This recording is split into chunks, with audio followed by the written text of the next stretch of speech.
Alors le Lab Reporters d'Espoir Biodiversité, c'est un programme de montée en compétences des journalistes et des médias sur la science, l'environnement et en l'occurrence la biodiversité. Ce sujet dont tout le monde parle pour dire qu'on n'en parle pas assez, par rapport au climat notamment. Et donc nous, on veut faire croître le volume et la qualité des contenus d'information qui sensibilisent le grand public à ces questions de biodiversité et d'environnement. Et donc on a un programme assez complet en ce sens, dont le socle est une étude quali et quanti. Et je laisse peut-être Céline parler de cette étude. Alors pour cette étude, effectivement, c'est le socle du Lab Biodiversité. L'idée, c'était d'écouter les journalistes et de les alerter, de les écouter et de leur donner un outil de monitoring pour qu'ils puissent suivre au quotidien l'impact quand ils vont parler de la biodiversité, de pouvoir parler au sein de leur rédaction de ce qu'apporte de leur rapport sur la biodiversité. Donc ça, c'était vraiment important pour nous de développer quelque chose qui soit open source et qui soit vraiment un outil au quotidien.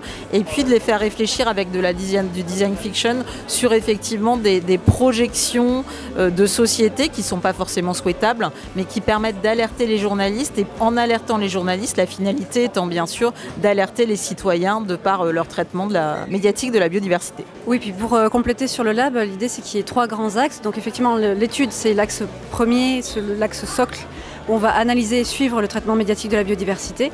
Après, on a un axe où on va plutôt stimuler la communauté journalistique. Là, l'idée, ça va être de faire des prix, de faire des événements pour fédérer, pour un petit peu favoriser la création aussi de reportages sur la biodiversité. Et le dernier axe, ça va être plutôt de l'accompagnement. Donc là, on va produire des supports pédagogiques, des contenus méthodologiques, et puis de la formation en ligne et en présentiel pour les accompagner tout au long de ces 3 années de programme. Pour nous, c'est important parce que c'est vraiment un projet qu'on a développé depuis, qu'on a vraiment monté en réfléchissant à qu'est-ce qu'on peut faire pour finalement motiver, alerter et embarquer les journalistes avec nous dans cette problématique.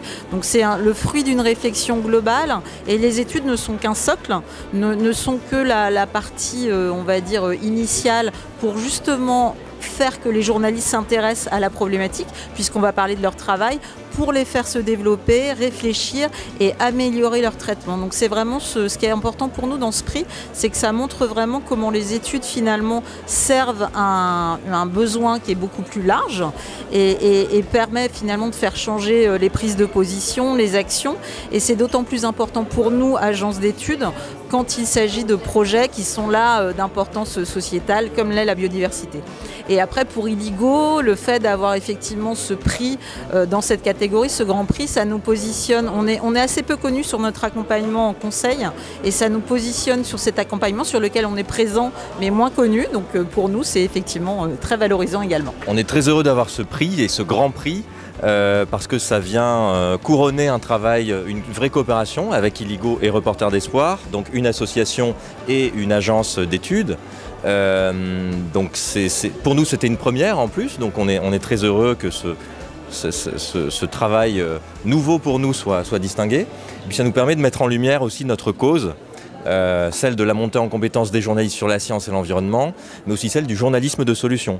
Puisque depuis 20 ans que Reporters d'Espoir existe, on a popularisé auprès des médias cette notion, cette démarche et cette méthode d'un journaliste qui inspire, qui donne envie d'agir aux gens, en ne parlant pas seulement du monde qui tombe, mais aussi du monde qui avance, ce dont on a a priori besoin pour notre santé mentale et aussi pour refléter la réalité du monde dans sa complexité.